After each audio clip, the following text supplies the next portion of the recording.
नमस्कार, आप देख रहे हैं न्यूज वन इंडिया। मैं हूं आपके साथ राजेश कुमार। बुलेटिन की शुरुआत बड़ी खबर के साथ करेंगे। दिल्ली से खबर है, जहां मनीष सिसोदिया से पूछताछ के लिए ईडी की टीम पहुंची है और तिहाड़ जेल में मनीष सिसोदिया से पूछताछ की जा रही है। आज दूसरी बार ईडी सिसोदिया से पूछताछ कर रही है। 7 मार्च को भी ईडी ने मनीष सिसोदिया से पूछताछ की थी और 15 दिन में 3 बार पूछताछ की इजाजत कोर्ट से मिली है ईडी को। तो मनीष सिसोदिया दिल्ली के पूर्व उप मुख्यमंत्री, जिनकी मुश्किलें लगातार बढ़ रही हैं और जेल में अब ईडी जो है वो भी पूछताछ कर रही है। पहले सीबीआई ने उन्हें पूछताछ के बाद गिरफ्तार किया था शराब घोटाले मामले में और अब ईडी को 15 दिन में 3 बार की पूछताछ की इजाजत मिली है। आज दूसरा दिन ईडी की पूछताछ का।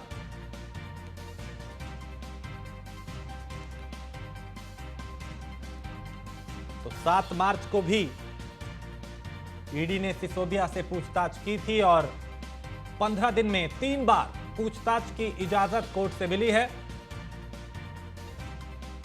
तो मनीष सिसोदिया से पूछताछ के लिए ईडी की टीम तिहाड़ जेल पहुंची है और तिहाड़ जेल में मनीष सिसोदिया से पूछताछ की जा रही है।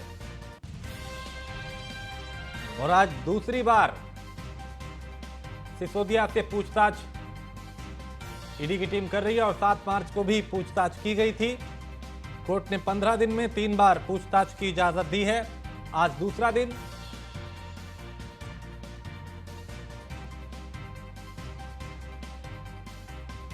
और पीयूष तिवारी दिल्ली से हमारे संवाददाता इस खबर पे ज्यादा जानकारी के साथ। पीयूष, पहले सीबीआई के चलते मनीष सिसोदिया की मुश्किलें बढ़ रही थी, अब ईडी भी लगातार पूछताछ कर रही है। आज दूसरा दिन, कल भी पूछताछ हुई थी, अब तक क्या कुछ सामने आया? जी बिल्कुल, अगर हम बात करें तो चूंकि ईडी को इजाज़त मिली हुई है कि 15 दिनों के अंदर वो मनीष सिसोदिया से 3 दिन तक, यानी कि 15 दिनों के अंदर 3 बार पूछताछ कर सकती है। और पिछली बार भी ईडी ने पूछताछ की थी। कई महत्वपूर्ण बिंदुओं को लेकर ईडी ने मनीष सिसोदिया से पूछताछ की थी, क्योंकि जिस तरीके से कथित तौर पर शराब घोटाले में मनीष सिसोदिया आरोपी हैं और उनसे मनी लॉन्ड्रिंग को लेकर भी कहीं ना कहीं इस दौरान पूछताछ की जा सकती है। लेकिन एक बात स्पष्ट है कि जिस तरीके से मनीष सिसोदिया को पहले सीबीआई ने मनीष सिसोदिया से लंबी पूछताछ की, उसके बाद अब ईडी लगातार पूछताछ कर रही है। अभी एक बार और ईडी पूछताछ कर सकती है। ऐसे में आज सुबह जेल प्रशासन से ईडी की ओर से मांग की गई कि वो पूछताछ करनी चाहती है और जेल प्रशासन ने इसकी इजाजत भी दे दी। हालांकि आम आदमी पार्टी लगातार अभी भी मनीष सिसोदिया के पक्ष में बातें कर रही है। वो कह रही है कि जानबूझकर परेशान किया जा रहा है। यही नहीं, तमाम तरीके के ये भी आरोप लगाए जा रहे हैं कि जेल में भी कहीं ना कहीं उस तरीके की सुविधाएं नहीं मिल रही हैं। और निश्चित रूप से ईडी की बात करें या सीबीआई की बात करें, इसके दुरुपयोग के आरोप जो है वो आम आदमी पार्टी लगा रही है। लेकिन आज थोड़ी देर पहले जो ईडी की टीम है वो तिहाड़ जेल पहुंची हुई है और कई महत्वपूर्ण बिंदुओं पर कहीं ना कहीं मनीष सिसोदिया से पूछताछ करेगी कि जो आरोप खासतौर पे मुख्य सचिव की रिपोर्ट में मनीष सिसोदिया पर और तमाम अन्य लोगों पर जो लगाए गए थे शराब नीति में अनियमितताओं को लेकर, उसको लेकर भी यहाँ पे पूछताछ की जा सकती है कि आखिर मनीष सिसोदिया का उसमें क्या कुछ रोल रहा है। क्योंकि सीबीआई ने जो पूछताछ की थी और जो सीबीआई के पास पुख्ता आधार है, जिस तरीके से सीबीआई ने रिपोर्ट बनाई है, उसी को आधार बनाकर सोर्सेज बताते हैं कि ईडी भी कहीं ना कहीं मनीष सिसोदिया से पूछताछ कर सकती है। तो पिछली बार जिस तरीके से पूछताछ हुई थी, लंबे समय तक ईडी ने पूछताछ किया था। 7 मार्च को ये पूछताछ हुई थी और आज भी जब ईडी पूछताछ करेगी तो कई सवाल है ईडी के पास। निश्चित रूप से वो मनीष सिसोदिया से पूछे जाएंगे कि क्या वाकई में उन्होंने किसी ठेकेदार को या किसी ऐसे व्यक्ति को फायदा पहुंचाने की कोशिश की है, नियमों को ताक पर रख के। ऐसे तमाम जो प्रश्न है वो ईडी करेगी। हालांकि जो भी पूछताछ होती है जांच एजेंसियां या सुरक्षा एजेंसियां करती हैं तो निश्चित रूप से ये गोपनीय रहता है। लेकिन सोर्सेस यही बताते हैं कि जिस तरीके से जो गंभीर आरोप लगे हैं, खासतौर पे अगर हम बात करें तो मनी लॉन्ड्रिंग को लेकर भी कहीं ना कहीं जो ईडी है वो मनीष सिसोदिया से पूछताछ कर सकती है। तो ऐसे में मनीष सिसोदिया की अगर हम बात करें तो कल भी कोर्ट में मनीष सिसोदिया के मामले में सुनवाई है। ऐसे में आज ईडी पूछताछ कर रही है तो निश्चित रूप से काफी महत्वपूर्ण जो बातें हैं वो भी निकलकर सामने आ सकती है। क्योंकि लगातार ईडी की बात करें या सीबीआई की बात करें, सोर्सेज बताते हैं कि ईडी और सीबीआई दोनों के पास पुख्ता आधार है। जो आरोप लगाए गए हैं उसको लेकर ईडी और सीबीआई के पास पुख्ता आधार है और यही कारण है कि एक के बाद एक back to back Manish Sisodia से पहले भी पूछताछ की गई है और आज भी कहीं ना कहीं पूछताछ की जा रही है। ठीक है पीयूष, आप मेरे साथ बने रहिए, कुछ और खबरों पे आपसे जानकारी लेंगे। फिलहाल शुक्रिया। और दिल्ली से एक खबर है जहां केजरीवाल के 2 नए मंत्री आज शपथ लेंगे और आतिशी और सौरभ भारद्वाज आज दिल्ली सरकार में मंत्री बनेंगे। राजभवन में शाम 4 बजे दोनों की शपथ होगी। मनीष सिसोदिया और सत्येंद्र जैन के इस्तीफे के बाद दोनों नए मंत्री कैबिनेट में शामिल किए जा रहे हैं। तो आतिशी और सौरभ भारद्वाज की जिम्मेदारियां जो हैं वो और बढ़ाई जा रही हैं। शाम 4 बजे वो शपथ लेंगे, क्योंकि मनीष सिसोदिया और सत्येंद्र जैन के इस्तीफों के बाद कैबिनेट में 2 मंत्रियों के पद खाली, जिन्हें अब भरने के लिए आज आतिशी और सौरभ भारद्वाज शपथ लेंगे। पीयूष तिवारी इस पर ज्यादा जानकारी हमें दिल्ली से देंगे। पीयूष, आज आतिशी और सौरभ भारद्वाज को कैबिनेट में शामिल किया जा रहा है। मनीष सिसोदिया और सत्येंद्र जैन की कमी को पूरा करने की कोशिश की जा रही है, लेकिन जो जिम्मेदारियां मनीष सिसोदिया निभा रहे थे, उनके पास 18 विभाग थे। ऐसे में अब बड़ी जिम्मेदारी इन दोनों के कंधों पे भी होगी। जी बिल्कुल, आप देखिए जिस तरीके से जब से मनीष सिसोदिया पर कार्रवाई चल रही है उसके बाद आपने देखा किस तरीके से सीबीआई रिमांड में मनीष सिसोदिया को भेजा गया। अभी फिलहाल वो तिहाड़ में बंद है, न्यायिक हिरासत में है, लेकिन जिस तरीके से उनका इस्तीफा स्वीकार किया गया, मनीष सिसोदिया को आखिरकार इस्तीफा देना पड़ा, सत्येंद्र जैन को इस्तीफा देना पड़ा और कहीं ना कहीं जो पद थे वो खाली थे। ऐसे में आज सौरभ भारद्वाज की बात करें जो कि विधायक हैं आम आदमी पार्टी से, या आतिशी मरलेना की बात करें, दोनों लोगों को कहीं ना कहीं मंत्री बनाया जाएगा और 4 बजे जो है वो शपथ ग्रहण रखा गया है, यानी कि 4 बजे वो लोग उन लोगों को शपथ दिलाई जाएगी। तो निश्चित रूप से आप देखिए सौरभ भारद्वाज की एक लंबी जो पकड़ है आम आदमी पार्टी में, अगर हम बात करें काफ़ी कद्दावर नेता भी कहीं ना कहीं माने जाते रहे हैं, प्रमुखता से आम आदमी पार्टी की वो आवाज़ उठाते रहे हैं। और जब मनीष सिसोदिया का प्रकरण हुआ तो आपने देखा कि तमाम प्रेस कॉन्फ्रेंस करके आक्रामक रूप से वो जवाब भी देते आए, खासतौर पे भारतीय जनता पार्टी को।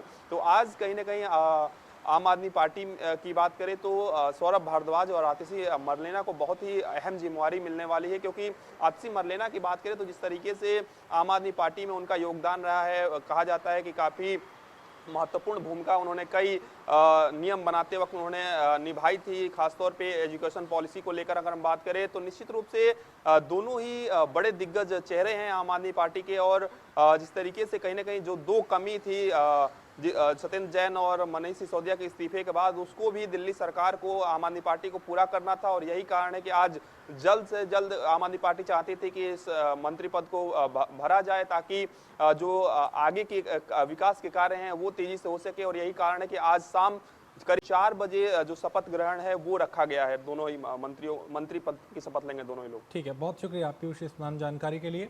तो शाम 4 बजे दोनों मंत्री पद की शपथ लेंगे।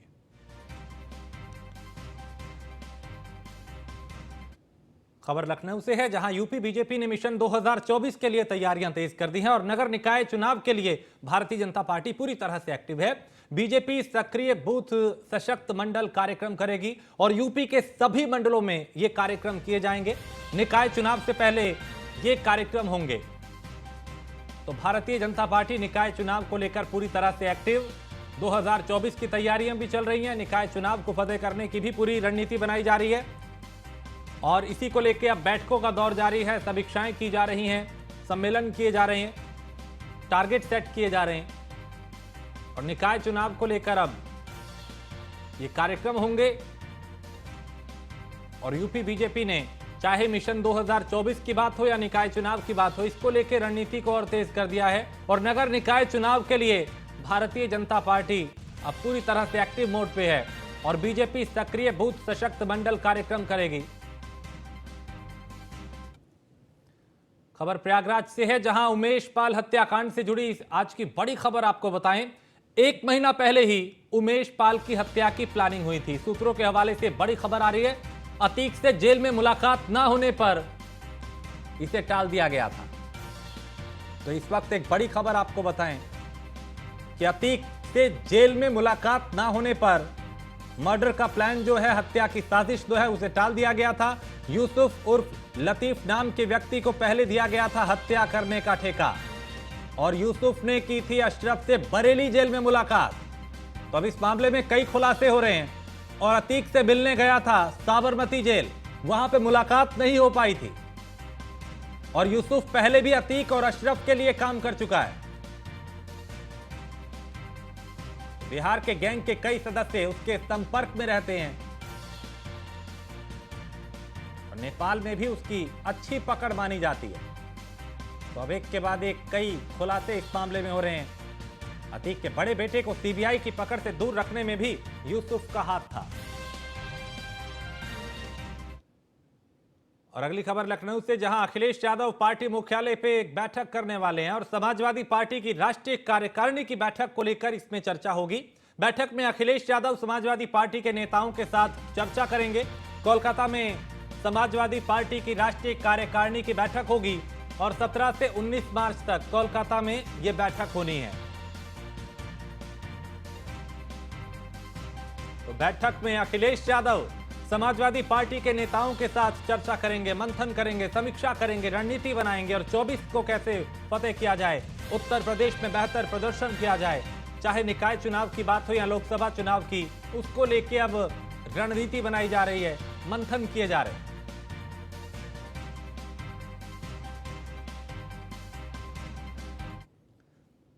तो एक तरफ समाजवादी पार्टी और दूसरी तरफ चूंकि बीजेपी भी पूरी तरह से एक्टिव है और 2024 मिशन की तैयारी में अब समाजवादी पार्टी बीजेपी की तर्ज पे ही रणनीति बना रही है। लोकसभा सीट पे बड़े नेताओं की जनसभा होगी जिसमें अखिलेश यादव, शिवपाल यादव चौपाल लगाएंगे, जनसभाएं करेंगे, लोगों के बीच जाएंगे, उनसे संवाद करेंगे और कोशिश ये कि कैसे लोगों के बीच जो जुड़ाव है उसको और बेहतर किया जाए। क्योंकि चाचा भतीजा जब से साथ आए हैं अखिलेश यादव और शिवपाल यादव, तब से रणनीति को और धार दी जा रही है। और अब एक तरफ भारतीय जनता पार्टी अगर एक्टिव है तो दूसरी तरफ समाजवादी पार्टी भी पूरी तरह से एक्टिव मोड में है और लोकसभा सीट पे बड़े नेताओं की जनसभाएं होंगी।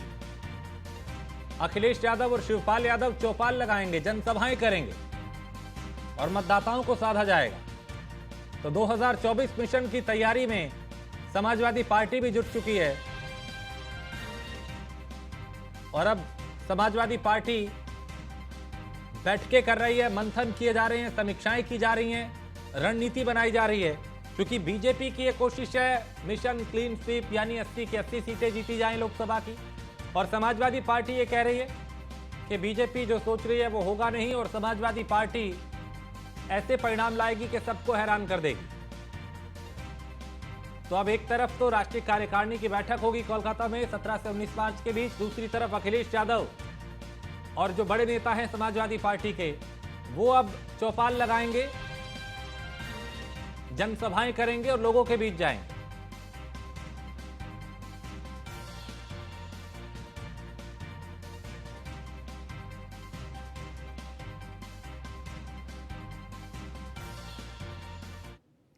और खबर मेरठ से है, जहां मामूली विवाद पे दो पक्षों में मारपीट हुई, पथराव और फायरिंग का वीडियो वायरल हो रहा है।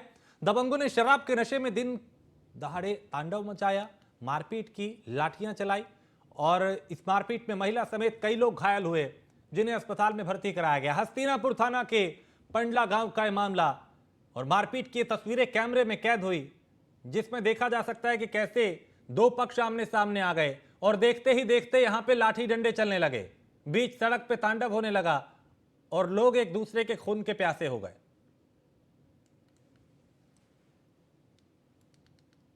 गांव में घटना हुई आज सुबह से, क्या नाम विपिन सरोज प्रसाद जी, उसने सुबह से आज दारू पी रखी थी, पुलिस में नौकरी करते हैं, वो नौकरी से आए हुए हैं छुट्टी। आज सुबह से उन्होंने दारू पी रखी थी, वो झगड़ा करने की कोशिश कर रहे थे बार बार और फिर उन्होंने बाद में आकर हमने उन्हें कुछ नहीं बोला, उन्हें मोहल्ले के आदमी ने समझाया, वो नहीं बनी। फिर लड़कों को इकट्ठा करके हमारे घरों में घुस गए और औरतों को मारा और हमें सबको मारा लाठी डंडों के साथ, हथियारों के साथ। कितने लोग थे? तकरीबन 30-40 आदमी थे। तो कितने लोग घायल हुए हैं? घायल 5 आदमी घायल हुए। पुलिस की ने रिपोर्ट दी आपने? जी, पुलिस की तैयारी थी। के युवक की हार्ट अटैक से मौत हो गई और डीजे पे नाचने के दौरान युवक को हार्ट अटैक आया। गाजियाबाद के मोदी नगर की लक्ष्मी नगर फकराना की यह घटना है और जहां एक युवक जो डीजे पे डांस कर रहा था अचानक उसे हार्ट अटैक आया और उसने दम तोड़ दिया। इस तरह के मामले इन दिनों देश के अलग अलग हिस्सों से सामने आ रहे हैं जहां युवाओं में भी हार्ट अटैक के मामले बढ़ रहे हैं। कहीं डीजे पे डांस करने के दौरान, कहीं तेज आवाज की वजह से दूल्हे को हार्ट अटैक आ गया, कहीं पे जिम में एक्सरसाइज करते वक्त युवा को हार्ट अटैक आया, कहीं हल्दी की रस्म के दौरान। इस तरह के अलग अलग मामले देश के अलग अलग शहरों से सामने आ रहे हैं। और आज गाजियाबाद से मामला आया जहां 31 साल का युवक जो डीजे पे डांस कर रहा था, उस वक्त उसे हार्ट अटैक आया और उसने दम तोड़ दिया।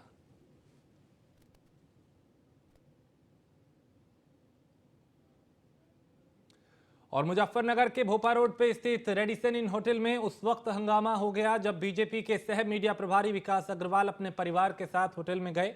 बीजेपी नेता विकास अग्रवाल का आरोप है कि उनके साथ होटल मालिक के बेटे और स्टाफ ने अभद्रता की और अभद्रता का मामला कुछ ही देर में तूल पकड़ने लगा। देखते ही देखते बीजेपी के कई पदाधिकारी, कार्यकर्ता, नेता होटल पहुंचने लगे। हंगामा शुरू हो गया। मौके पर पहुंची पुलिस ने दोनों पक्षों को शांत कराया, लेकिन मामला और बढ़ता गया। हंगामे के बीच होटल मालिक के बेटे का हाई प्रोफाइल ड्रामा भी देखने को मिला, जो होटल की तीसरी मंजिल पर चढ़ गया और उसे बामुश्किल नीचे उतारा गया।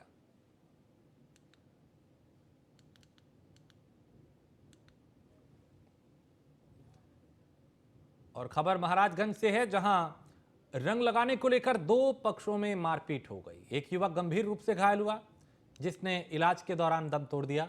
मौके पर पहुंची पुलिस ने शव को कब्जे में लेकर पोस्टमार्टम के लिए भेजा और घटना में शामिल दो युवकों से पुलिस पूछताछ कर रही है और आगे की कार्रवाई की जा रही है।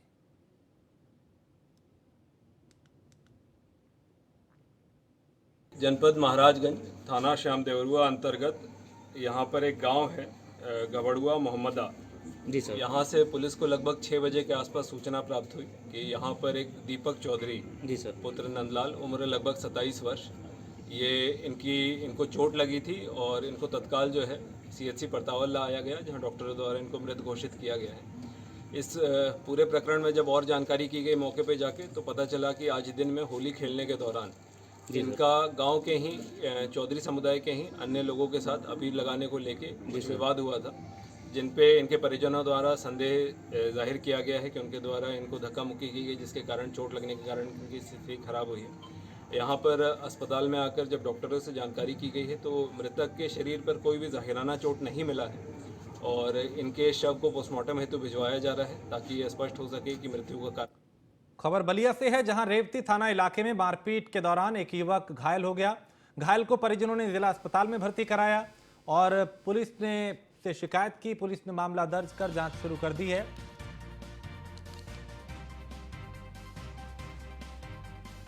तो घायल को परिजनों ने जिला अस्पताल में भर्ती कराया और पुलिस ने मामला दर्ज कर अब जांच शुरू कर दी है।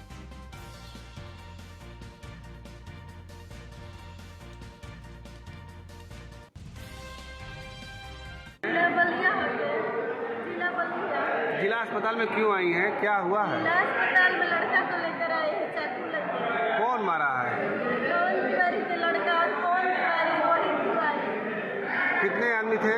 15 आदमी। कहाँ मारे थे ये लोग आकर? हमारे द्वार पे चढ़ी, द्वार पर। कहाँ चोट लगा है? पास में चाकू लगी है। हाँ जीजा, कहाँ? कितने आदमी की संख्या थी वहाँ पर? वहाँ पर संख्या तो ढेरे थे, लेकिन वो लोग 15 आदमी आए थे, बाद में सब लोग छूटे थे छुड़ाने के। और अलीगढ़ से खबर है, जहां मां और दो बेटियों ने जहर खाकर आत्महत्या कर ली। घर से 3 महिलाओं के शव मिलने से इलाके में हड़कंप मच गया। बताया ये जा रहा है कि आर्थिक तंगी से परेशान होकर ये खौफनाक कदम उठाया गया। पुलिस ने शव को कब्जे में लेकर पोस्टमार्टम के लिए भेजा है। जांच की जा रही है। हर एंगल से पुलिस फिलहाल मामले की जांच कर रही है। बताया जा रहा है कि आर्थिक तंगी के चलते ये कदम उठाया गया।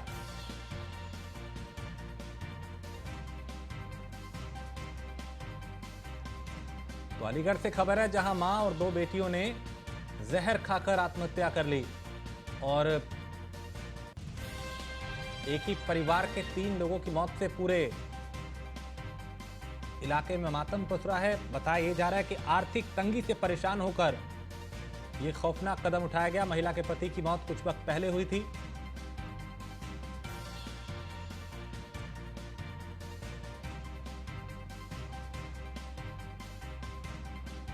तो अलीगढ़ से खबर है, जहां मां और 2 बेटियों ने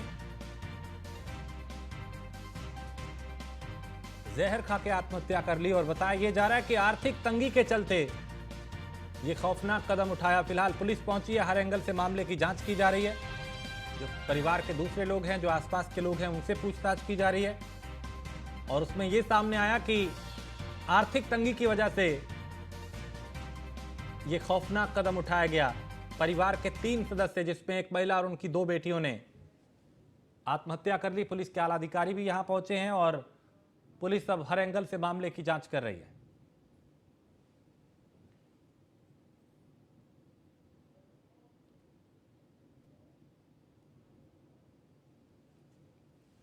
मां और 2 बेटियों ने जहर खाकर आत्महत्या कर ली और एक ही परिवार के 3 लोगों की मौत से पूरे इलाके में मातम पसरा हुआ है। लोग डरे हुए हैं। बताया जा रहा है कि आर्थिक तंगी जो है वो वजह रही आत्महत्या की। फिलहाल पुलिस मामले की जांच कर रही है।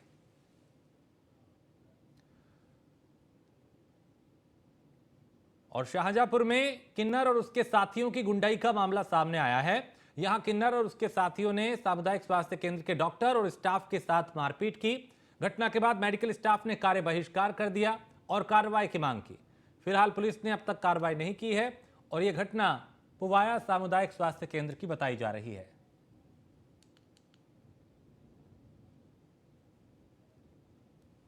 बागपत के बड़ौद कोतवाली क्षेत्र के हिलवाड़ी गांव में एक युवक की चाकू से गोद कर हत्या कर दी गई और पुरानी रंजिश के चलते बताया जा रहा है कि यह हत्या की गई है। घर से बुलाकर युवक को मार डाला। सूचना पर पहुंची पुलिस ने शव को कब्जे में लेकर पोस्टमार्टम के लिए भेजा। परिजनों ने बताया कि आरोपी युवक को घर से बुलाकर ले गए थे। फिलहाल पुलिस मामले की जांच कर रही है।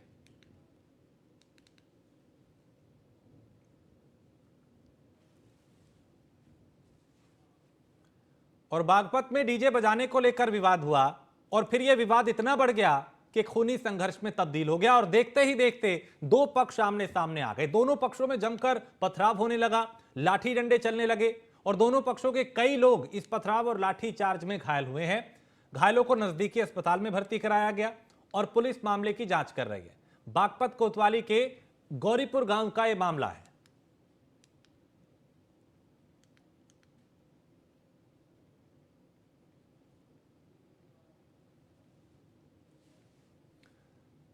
तो बागपत में डीजे पे गाने बजाने को लेकर विवाद हुआ था और यह विवाद फिर इतना बढ़ गया कि यहां पे लोग एक दूसरे के खून के प्यासे हो गए। खूनी संघर्ष होने लगा, मारपीट हुई, पथराव हुआ, लाठी डंडे चले और इसमें कई लोग घायल हुए, जिन्हें नजदीकी अस्पताल में भर्ती कराया गया। पुलिस मौके पर पहुंची, अब जांच कर रही है। देखते ही देखते डीजे का विवाद जो है वो इस कदर बढ़ गया कि यहां पे कई लोग जख्मी हुए, कई लोगों को गंभीर चोट आई और पुलिस अब मामले की जांच कर रही है, कार्रवाई कर रही है।